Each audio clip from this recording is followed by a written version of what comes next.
right, hey guys, man, welcome back to another edition of Outcast Chronicles. I'm David. What's up? My name is Brian. Hey, we want to remind you to hit that subscribe button and that like button. That helps us out a ton, and we really would appreciate it. Also, throw a comment down there and let us know how we're doing in this. Awesome. You know, Brian, had a conversation with somebody a couple days ago, and I'm really curious on your take on this because I actually, out of my own mouth, through this conversation, we weren't agreeing on certain parts of the conversation. And what it was about doesn't matter because the essence of what I wanted to ask you was I wound up saying to this person, well, that's your truth. Mm. And they kind of got offended. And like I was being condescending or patronizing. And I was just like, but what they were describing, I didn't agree with. So I kept saying, well, that's your truth. That's not my truth, is what I was saying. And then I started to think, and what I wanted to ask you is, man, what's your thought on my truth? Is there, is there an absolute truth? Is there a truth based on definition of truth? What's your take on that, man? I think it's funny because I hear that a lot. That's like the hottest thing right now. Everybody talking about live your truth, right?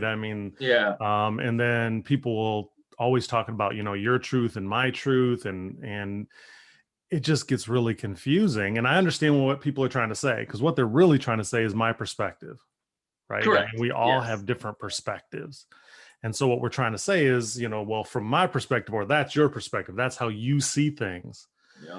But I think when you think about this, it's about going down to like the root of it. This is the fruit. This is, this confusing thing that we're having going on right now, where it's like all these different truths flying around and we're trying to navigate them. Try to get in the business world where everybody has their own personal truth and you're trying to lead people is so complex. And so getting back to the root of it, and I really think it's kind of an outgrowth, because when you talk about absolute truth, right? Yeah. What you're talking about is you're talking about God. What is the arbiter of truth, or who is the arbiter of truth? It's God, And so if you have an all-knowing God and he has a viewpoint on things and he's perfect, then that's got to be absolute truth. But if you don't have God, there is no God, then all we have is your truth and my truth and his truth and her truth. And then all we have to do is try to navigate and find out where the truths mesh and somehow live it there, And I think it just gets really, really confusing. And it really is coming from this idea, which really comes back to evolution, that there is no God. We're all here. We're an accident. Right. And so if we're all an accident, then there is no absolute truth. And it's just about how you live and how I live, and how can we make the way we live kind of live together. Does that make sense? Yeah. Trying to create a balance out of two different truths. Well, yeah, because you'll have see, that's the thing. Your viewpoint and my viewpoint are not going to line up perfectly ever. Right. None of us are. Because we only see a little bit. We're not omniscient. We don't know everything. And so I can only see it from my point of view, and you can only see it from your point of view. And yeah, we can get together and talk if we have that ability to really communicate that way. Then maybe we can mesh those truths to where we have a shared truth, right? Okay. But there is an absolute truth. There is God. And if there is God, the Bible talks about the fact that he's going to one day judge us, which means he's going to take our truths and match it up against his. Okay. And he's going to be like, do they match? Right? How did you live? Well, I lived according to my truth. Okay, let's look. Let's see how that matched up with my truth, what I told you to do. Okay. Does that make sense? Based on the word, right? Yeah. Based on the commandments. Yeah. When you think about oh man, how do I say this?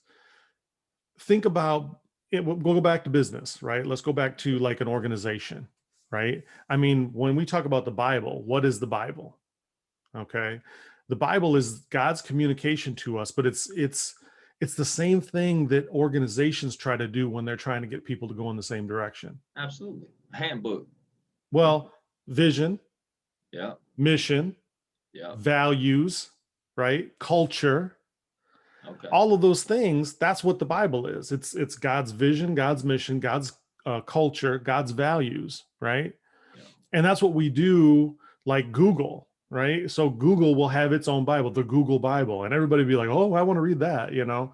And, but what it is it's just the way they have developed things so that everybody can get in line, because the only way you can walk with somebody is you have to agree with them. Correct. That is very true. You have to find a place of agreement, you know? I mean, if you and I are like, hey, let's do a podcast. Oh, I don't want to do a podcast. I want to do this, you know, then we can't do it together. We can't walk together. We have two different truths about what we're going to do. And so I just find that so interesting, because there is an ultimate truth. And one day we're going to get compared to that and say, okay, did we live the truth as we were given? And so that's why, I struggle with that. And I say it sometimes too, you know, like I'll say to somebody, you know, well, then I guess we have a different viewpoint. So we have different truths about it. Interesting, because you really got me thinking, because for some reason, the scripture about where there is no vision, people cast off all restraint. So I'm like, so when you're sitting there talking about coming into agreement, and any couple, any relationship, friendship, couples, intimacy, marriage, business partners, man, I guess if you're not on the same page with the same vision, there is no restraint. You cast off all restraint. How do you arrive at a truth, especially when it comes down to relationships? And we both know the Bible is the absolute truth. I get that. It's logos. It's the logos. But there's not a specific answer in the Bible when you're in a relationship. That it's a matter of perception or truth. So what happens if your truths don't line up? Well, check it out. So this book right here, it's pretty famous. Work Rules. Yeah. Right? Okay. It is basically the way Google ran things. Oh, it's wow. thick. Yeah, it is. It's about as thick as the Bible, right? Yeah. Because in order to get that many people following the vision that they had for Google, they had to take the time to really outline all of those things that we talked about. What's our vision? What's our mission? What's our culture? And culture has to do with like how we run, our human resources. Oh, and absolutely. Yeah. All of our policies, code, all of our procedures, all of those type of things. Yeah. And so, but they had all of that they were operating by, because they had to develop it in order to get all these people lined together. And also, how do we deal with people who just aren't willing to line up, but they want to get paid? Yeah. So it's not just how do I deal with everybody who really wants to come together. I know we think we have a world like that, right? Where we think we have this world where if we could just remove all the systems, everybody would just get along. But anybody who's been in leadership for any amount of time knows that's not true. That's crazy. Impossible. People are not that good-hearted. Yeah. All by themselves. You know what I mean? Yeah. And so you also have to have a way, how do I deal with the negative side? How do I deal with individuals who maybe have like their own truth that they want to make everything shape to? Right? Yeah. And so that's part of the whole thing. And the Bible does that too. It tells you, it says, listen, there's going to be some people, there's going to be false prophets, there's going to be false teachers, there's going to be false brethren, there's going to be, people who are going to try to kill you and do other things because they don't like the truth that I'm presenting to you. And they're going to want their own way. And so it tells how to deal with that. And the same thing is true. So, I mean, to go back what you were saying about in a relationship, you have to take the time to develop some of that stuff. Like, where are we going? I always think it's hilarious, Dave. I think it's hilarious, and I'm sorry I'm kind of rambling. But It's good though. it's hilarious to me how you'll talk to young couples that are getting married, and you'll just talk about kids, and you talk about, well, how are you gonna deal with disciplining kids? They haven't even had a conversation about it, but they got a kid on the way. Yes. It's like, you didn't talk about this, that you don't see that that's going to be a problem, right? The fact that you are not on the same page. And I've seen so many couples like hit the rocks because of that, just because they didn't have that conversation. Like, what do you believe about how to discipline a child? Right. Yeah. Right. And you got extremes, man. And that's just one thing. Yeah. Finances, all these things in a relationship. Yeah. So, I mean, your finances, the church you go to. I mean, and I guess that's my whole thing as far as what's your take on a church on every corner? And I know we call it the body. And where'd that come from? I thought we were talking about truth, but okay. We are, because my point is you got church on every corner. Okay. So I'm everything you just said, the whole Google book, every church has their handbook. If you want to be a part of this church, then this is what we believe. This is how we dress. This is everybody. You go to some churches, man, everybody says the same thing. I'm blessed. Praise the Lord. Praise him. It's like it's running throughout the whole church. Blessed and highly favored. Blessed and highly favored. So my thing is like, so how is each one of those churches operating in absolute truth? They're adding to it. Right. I mean, what do you mean? Which is what the Jews did. Okay. Right. I mean, the Jewish people, they got the law of Moses, and they got the oh man, what are the first the Pentateuch, the first 5 books of the Bible, right? And they began to add to it. They began to add other things. And that's the thing that Jesus addressed. He said, you added to the law of Moses, and then now you're holding people to that, and you're not even getting the heart of what's really going on, what God was after. And I think, I think that that's what we do in our churches, is we add to the truth our own personal point of view, or what we think is the most important. And the thing that cracks me up is like, we'll make that from like one verse. There'll be one verse that says something, and we will so focus on that we exclude people because of it. Wow. Yeah. And the truth is, that's not what Jesus said. I mean, Jesus is the truth. He said, I am the way, the truth, and the life, right? And he's the one who said to us that it was more important that we get along, right? That we love one another than it is that we're right, because the truth is none of us are right. That's the other thing, right? If there's absolute truth, right? If God is the absolute truth, then all of us are not. We're all just part. We all see part. Part way. Yeah, we all see in parts. Yes. Yeah, you see in part, know in part. Another place it says that we see as through a glass darkly, like we're looking through dimly lit, barely seeing through some stuff, right? And yet we think we know. Right. That's just arrogance. But there are certain things where the Bible makes it very clear. I mean, it's all throughout the Bible. I think those are the things that we should truly make majors. I mean, if you come in and go, I'm a Christian, but I don't believe that Jesus is the Christ, then that's probably a problem. I mean, that's problematic. Yeah. That's worth excluding. And the Bible says that right there. It says that that's somebody who's a false teacher, and you need to exclude them, but other things like, what name are you baptized in? I mean, come on. You mean to tell me my salvation is determined by what somebody else said over me while I was under the water? Right. For real? Wow, that's some magic there. No, it's not. It's not, Anyway. That is so amazing. And I get myself in trouble right there. I know. Yeah, that's okay. Yeah, you're definitely going somewhere. I guess everything I hear you're saying, I see the importance of needing grace, because none of us are ever right.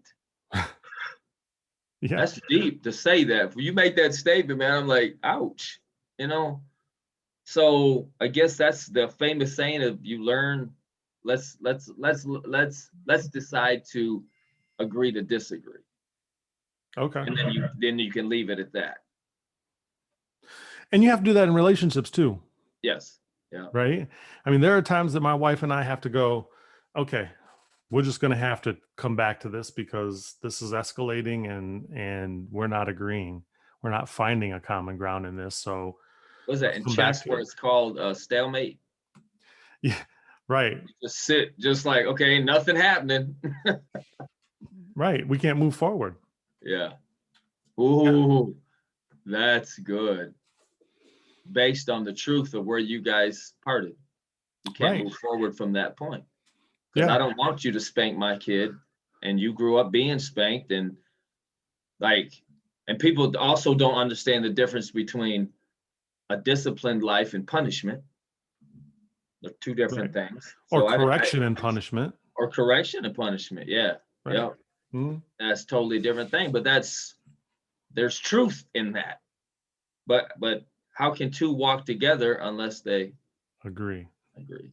Yeah, Yeah, absolutely. And the place that's of agreement is very the place of challenging. power. Right. Yeah, where two or more gathered together, he's in the midst. Right. So you can perform some serious miracles together on the same page. Mm. You can Yeah, get things done on the same page. Marriage probably works better when you're on the same page. a little bit. Yeah, a little bit. Right. Still complicated for sure. Uh, Um, I yeah, can't yeah, that I can be can't pretty share out much with bad. that, but But I mean, it's the same everywhere though. Whether it's dealing with a spouse, whether it's dealing with coworkers.